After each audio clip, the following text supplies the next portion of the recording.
राधे राधे। आप सभी को कैसे हो आप सब लोग। आशा करती हूँ आप सब लोग अच्छे होंगे। तो आज हम अपनी माता रानी के लिए पोशाक बनाने जा रहे हैं। तो ये देखिए, हमने सबसे पहले अपनी माता रानी को चोली पहना दी है और अब हम उनका लहंगा उन्हें पहना देंगे। तो ये देखिए, इस तरह से हमने अपनी माता रानी के लिए लहंगा बनाया है। इसको हम पीछे की तरफ ले जाकर बांध देंगे।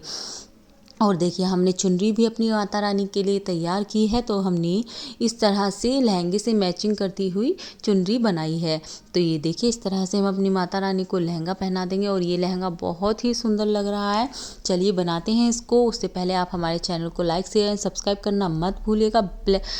बेल आइकन को प्रेस कर दीजिए और ऑल पे क्लिक कर दीजिए। और हमने इस तरह से अपनी एक बुकरम का पीस ले लेना है। उसकी चौड़ाई जो है हमारी 5.5 इंच है, या फिर आप 6.5 इंच भी रख सकते हैं अगर आपको उसकी चौड़ाई ज़्यादा चाहिए तो। और इस तरह से हमने बुकरम का पीस ले लेना है। और हमें बुकरम का पीस अगर आप वो वाला लेंगे जो दोनों जो चिपक जाता है तो वो ज़्यादा अच्छा होगा। तो इस तरह से हम इसमें निशान लगाएंगे। हम देखिए, एक तरफ से इसमें 3 इंच का निशान लगाएंगे और दूसरी तरफ से हम इसमें 1.5 इंच का निशान लगाएंगे। ये देखिए, हम इस तरह से 1.5 इंच का निशान लगा लेंगे। अब हम 1 इंच का निशान लगाएंगे और फिर हम उसमें 2 इंच का निशान लगाएंगे अपने 1.5 इंच के निशान के पहले। तो ये इस तरह से हमने एक 2 इंच का निशान लगा लेना है। और लगाने के बाद जो हमारे ये साइड वाले निशान हैं उसको हम मिला देंगे। ये बीच वाले निशान का हमारा कोई वैल्यू नहीं रह जाएगी। तो ये देखिए, हमने इस तरह से निशान लगा लिए हैं। अब हम अपना जो है सीधी पट्टी लेके इस तरह से इनको मिला देंगे। ये देखिए, हमारा इस कोने से मिल जाएगा और ये वाला निशान इस वाले कोने से मिल जाएगा। इसी तरह से आपको एक कली बनाने में प्रॉब्लम होगी, लेकिन आगे के कलियाँ जो हैं बड़े ही आराम से बन के तैयार हो जाएंगी। अब देखिए, हमने जो है नीचे की तरफ से ऊपर यहाँ पे हमने 3 इंच की लगा ली थी निशान। तो अब हम 1 इंच का निशान लगाएंगे और उसके बाद हमने 3 इंच का निशान लगा लेना है और फिर 1 इंच का निशान लगाना है और उसके बाद फिर से 3 इंच का निशान लगाना है। इसलिए हमें जैसे ऐसे ही करते हुए निशान लगा लेने हैं। अब हम ऊपर की तरफ से भी ऐसे ही लगाएंगे। यहाँ हमारा 1 इंच का निशान लगा हुआ है, तो अब हम इसमें 3 इंच का निशान लगाएंगे और उसके बाद हम इसमें 1 इंच का निशान लगाएंगे। फिर हम इसमें 3 इंच का निशान लगाएंगे और फिर 1 इंच का निशान लगाएंगे। इस तरह से हमें अपने पूरे सारे निशानों को कंप्लीट कर लेना है। और कंप्लीट करने के बाद जैसे हमने इस कली के निशान आपस में मिलाए हैं, वैसे ही हमें सारे निशानों को आपस में मिला लेना है। तो ये देखिए, हमारे निशान जो है कंप्लीट हो गए हैं। अब हम इनको आपस में सीधी पट्टी के सहायता से इस तरह से मिला देंगे। तो ये देखिए, हमने अपने सारे निशानों को इस तरह से मिलाते हुए चले जाना है और ये हमारी सारी कलियां जो हैं लहंगे की बन के तैयार हो जाएंगी। हमें जो है एक ही फैब्रिक में अस्तर लगाना था, दूसरा फैब्रिक हमारा हैवी है तो हमने कम कलियां कट की हैं। अगर आपको पूरे ही लहंगे में आपको ये जो है लगानी है तो आप उसमें लगा सकते हैं। ये देखिए, हमारा एक प्लेन फैब्रिक है और एक हैवी फैब्रिक है। तो हैवी फैब्रिक में हम नहीं लगा रहे हैं कलियाँ, और जो हमारा प्लेन वाला फैब्रिक है उसमें हम अपनी कलियों का पर ये जो है लगाएंगे। तो चलिए, पहले हम अपने ये प्लेन फैब्रिक को इसके ऊपर पेस्ट कर लेते हैं। तो ये देखिए, इस बुकरम को हम इसके ऊपर इस तरह से पेस्ट कर लेंगे और प्रेस कर से हम इसको इसके ऊपर पेस्ट कर देंगे। तो चलिए, ये हमारा पेस्ट हो गया। अगर आपके पास चिपकाने वाली बुकरम नहीं है तो आप सिलाई भी कर सकते हैं।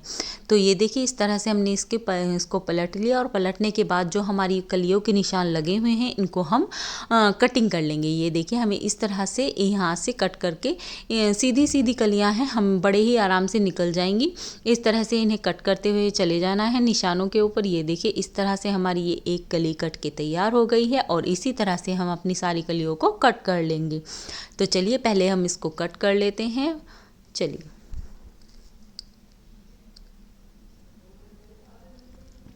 एक एक करके हमें अपनी सारी कलियां कट कर लेनी हैं। और ये देखिए, हमारी कलियां इस तरह से कट करके हमारी ये कितनी कलियां तैयार हुई हैं, 6 कलियां हमारी, 5 कलियां हमारी तैयार हो गई हैं। अब हमें 5 ही कलियां जो हैं अपने जो हमारा कढ़ाई वाला फैब्रिक है उसमें से कट करके निकाल लेनी है। ये देखिए इस तरह से हम इस कली को भी सीधा कर लेंगे, अगर हमें ज़रूरत पड़ेगी तो हम उसको भी लगा सकते हैं। तो ये हमारी कलियाँ हो गई हैं कट के तैयार। अब हमें अपना जो हैवी वाला फैब्रिक है वो लेना है और उसको इस तरह से रख के भी आप कटिंग कर सकते हैं, या तो फिर आप निशान लगा कर भी कटिंग कर सकते हैं। तो ये देखिए हम इस तरह से इनको अपनी 5 कलियाँ जो है कटिंग 5-6 कलियाँ हम कट करके तैयार कर लेंगे। तो ये हमने इस तरह से निकाल ली है। अब हम एक कली जो है अपनी जो है कढ़ाई वाली कली लगाएंगे और दूसरी कली हम जो प्लेन वाली लगाएंगे। पहले हमने एक सीधी पट्टी ले लेनी है 1 इंच की। आप चाहें तो इसमें रिबन भी यूज़ कर सकते हैं, गोटा पत्ती लेस भी यूज़ कर सकते हैं जो चौड़ी वाली आती है। हमें अपनी देखिए इसको इस तरह से डबल फोल्ड कर ले, मतलब 2 फोल्ड कर लेने हैं और इस तरह से आधा फोल्ड नीचे की तरफ और आधा फोल्ड ऊपर की तरफ रखना है और इस तरह से सिलाई मशीन को चलाते जाना है। इससे हमारी ये सिलाई जो है लॉक भी हो जाएगी और यह हमें ये सारी कलियां इसमें जुड़ भी जाएंगी। तो ये देखिए हमें नीचे तक इसी तरह से चलाते हुए चले जाना है और अपने इस फैब्रिक को इस तरह से उसके ऊपर रखना है और ऊपर की तरफ से उसको फोल्ड कर देना है। तो ये देखिए नीचे की तरफ से हम नीचे की तरफ से इस फैब्रिक को नीचे की तरफ से भी रखेंगे और ऊपर की तरफ से भी रखेंगे और इस तरह से हमें सिलाई करते हुए जाना है। अब हमें कोने से वापस से इधर की तरफ मुड़ जाना है दूसरी तरफ। ये देखिए यहाँ तक चलाएंगे और अब हमें इस तरफ इसको फोल्ड कर लेना है और इसकी तरफ से भी हमें नीचे की तरफ उसे रखना है और ऊपर की तरफ से फोल्ड कर देना है। ये देखिए इस तरह से हम इसमें रखेंगे और इस तरह से इसकी जो हमारा डिज़ाइन थोड़ा थोड़ा इसमें बन के तैयार हो जाएगा। अब हमारी जो प्लेन पट्टी है ये हमने एक पट्टी जो है कढ़ाई वाली लगा दी। अब हम इसमें एक पट्टी जो है प्लेन वाली लगाएंगे। तो ये देखिए इस तरह से हमने अपनी पट्टी को इसके बराबर में रखना है और इसके ऊपर भी इस तरह से इस फैब्रिक को फोल्ड करना है। हमारी जो पट्टी है 1 इंच की और इसके ऊपर भी सिलाई लगाते चले जाना है। अब हमने इसी तरह 1 बाय 1 एक एक करके सारी अपनी कलियों को इसी तरह से जोड़ देना है।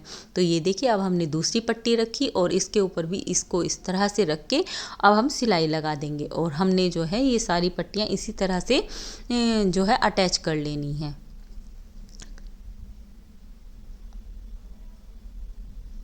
ये देखिए इसी तरह से हमने अपनी सारी पट्टियाँ अटैच कर लेंगे। तो चलिए पहले हम अपनी सारी पट्टियों को अटैच कर लेते हैं। तो ये देखिए हमारी जो है लास्ट वाली पट्टी आई है। अब हमें इसे लास्ट में भी इसी तरह से लॉक कर देना है, मतलब उस पट्टी को वहाँ तक लेके जाना है जो लास्ट की ऊपर तक हमें उसको लेके जाना है। तो चलिए पहले हम इसको अटैच कर देते हैं। ये देखिए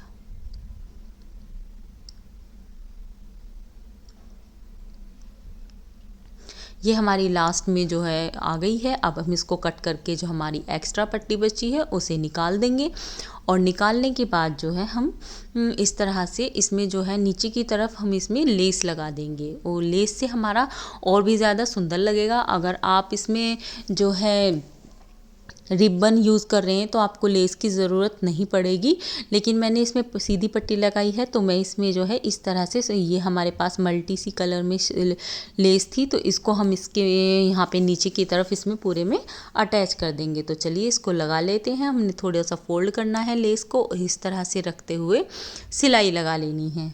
तो ये देखिए हमने इस तरह से इसको रखा और पहले आपको सारी सिलाइयों को शुरू में और लास्ट में लॉक करना होता है, क्योंकि अगर आप लॉक नहीं करेंगे तो आपकी सिलाई खुल जाएगी और आपका जो पोशाक है वो अच्छे से नहीं बन पाएगी। तो इस तरह से हमने लॉक की सिलाई को और आगे की तरफ उसको चलाते जाना है। अब हमने पूरे में इसी तरह से इस लेस को अटैच कर लेना है। तो चलिए कर लेते हैं इस लेस को अटैच।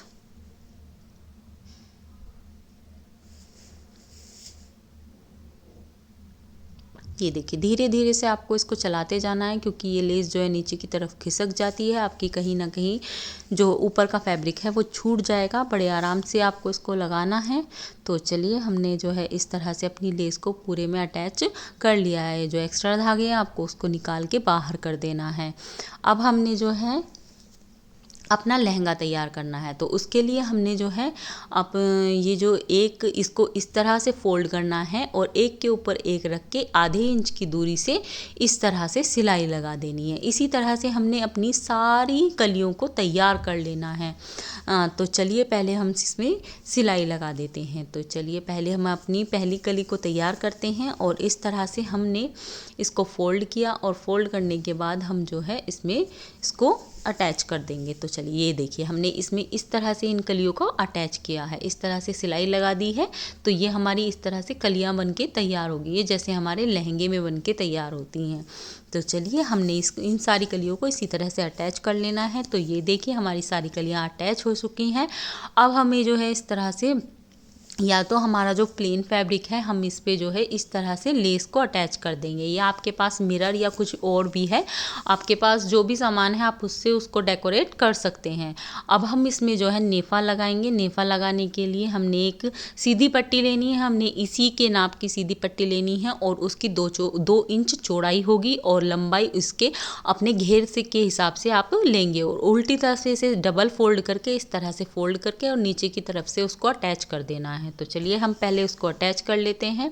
ये इस तरह से हमने इसको नीचे की तरफ अटैच कर देना है। तो ये देखिए हमने जो है इसको नीचे की तरफ से अटैच कर लिया है। अब हमें जो है डोरी लेनी है ताकि हम अपनी माता रानी की कमर पे जो बांधेंगे तो वो इस तरह से हमने इसको फोल्ड कर देना है और फोल्ड करके यहाँ पे इसमें पूरे में सिलाई लगा देनी है। हाँ, अपनी डोरी को बचाते हुए हमें सिलाई लगानी है, क्योंकि अगर डोरी सिल गई तो फिर वो जो है मतलब खींच नहीं पाएगा लहंगा। तो ये देखिए इस तरह से हमारा लहंगा जो है बनके बिल्कुल रेडी हो चुका है। अब हम अपनी इसमें लेस अटैच कर देंगे। ये हमने ऊपर की तरफ भी गोटा पत्ती की लेस लगा दी है और साइडों में भी लगा दी है। और ये इस तरह से हमारे पास लेस थी तो हम इसके ऊपर जहाँ हमारा प्लेन फैब्रिक है वहाँ हम इस तरह से इसमें लेस लगा देंगे। तो ये हमारा लहंगा जो है बनके तैयार हो जाएगा। हम जो है इसको ग्लू गन की हेल्प से स्टिक कर देंगे। अब हम अपनी माता रानी की जो है ये इस तरह से एक सीधी चोली तैयार करेंगे। तो उसके लिए हमने जो है 3 इंच चौड़ा और जो है हमारी 12 इंच लंबाई होगी चोली की। तो ये देखिए इस तरह से 3 इंच चौड़ी और 12 इंच लंबा हम इसमें फैब्रिक ले लेंगे और उसको कटिंग करके हम उसको ये देखिए इस तरह से हमने उसको कट कर लेना है। तो चलिए पहले हम उसकी कटिंग कर लेते हैं। तो ये देखिए इस तरह से हमने जो है इसकी कटिंग कर ली है। अब हमने इस तरह से एक फोल्ड इधर से देना है और एक फोल्ड इधर से देना है और फिर हमें बीच से इसको फोल्ड कर देना है और इसके साइडों में इसमें सिलाई लगा देनी है। और सिलाई लगाने के बाद जो है आप उसमें गोटा पत्ती की लेस या कोई बारीक सी लेस होगी आप उसको उसमें अटैच कर सकते हैं। तो ये देखिए हमने इस तरह से फोल्ड करके ये हमने जो है मतलब पट्टी सीधी पट्टी तैयार कर ली है और इसमें गोटा पत्ती की लेस लगा दिया। अब इसको डबल फोल्ड करेंगे और फोल्ड करने के बाद जो हमारा बीच का पार्ट होगा हम उसको वहाँ से कट कर लेंगे। तो ये देखिए हमने जो है इसको कट कर लिया है। ये हमारी 2 पट्टी निकल के आएंगी। अब हम इसमें यहाँ बीच की तरफ से सिलाई लगा देंगे। ये देखिए हमने इस तरह से अपनी माता रानी के लिए ये तैयार कर लिया है और ये सिलाई लगा के हमारी इस तरह से पट्टी तैयार हो गई है। अब हम अपनी डोरी लेंगे और डोरी को उसमें नीचे की तरफ से अटैच कर देंगे ताकि हम उसको बांध सकें। तो चलिए हम इसको अटैच कर लेते हैं। ये हमारी चोली भी बनके तैयार हो गई है। अब हम अपनी माता रानी की चुनरी बनाएंगे। तो चुनरी बनाने के लिए ये हमने नेट ली है। नेट जो है हमारी 12 इंच लंबाई होगी इसकी और 7 इंच इसकी चौड़ाई होगी। तो चलिए हम जो है अब हमने ये नेट ली है। हम इसके चारों तरफ जो है हमारी जो लेस हमने लहंगे के नीचे लगाई हुई थी उसको हम इसके चारों तरफ से अटैच कर देंगे और जो लेस हमने लहंगे की कलियों में लगाई थी उसे छोटे छोटे पीसेज में कट करके फ्लावर की शेप में उसको लगा दिया है। ये देखिए कितनी सुंदर लग रही है, ऐसे लग रहा है जैसे तारे चमक रहे हों बिल्कुल आसमान में। और बहुत सुंदर सी हमारी चुनरी बन के तैयार हुई है। ये हमारी माता रानी की चोली बन के तैयार हुई है और हमारी माता रानी का लहंगा भी बन के तैयार हो चुका है। तो बताइएगा ज़रूर आपको कैसी लगी हमारी वीडियो। ये हमारी माता रानी की ड्रेस अगर आपको पसंद आई हो तो please like share and subscribe करना मत भूलिएगा। और हाँ, अगर आपको माता रानी की पोशाक पसंद आई है तो कमेंट में जय माता दी लिखना बिल्कुल मत भूलिएगा। तो ये देखिए इस तरह से हमारी पूरी पोशाक बनके तैयार हो गई है। ये लहंगा और चुनरी इस तरह से देखिए कितनी सुंदर सी हमारी पोशाक बनके तैयार हो गई है। जय माता दी ज़रूर लिखिएगा अगर आपको पसंद आए पोशाक। तो राधे राधे आप सभी को। जय माता दी।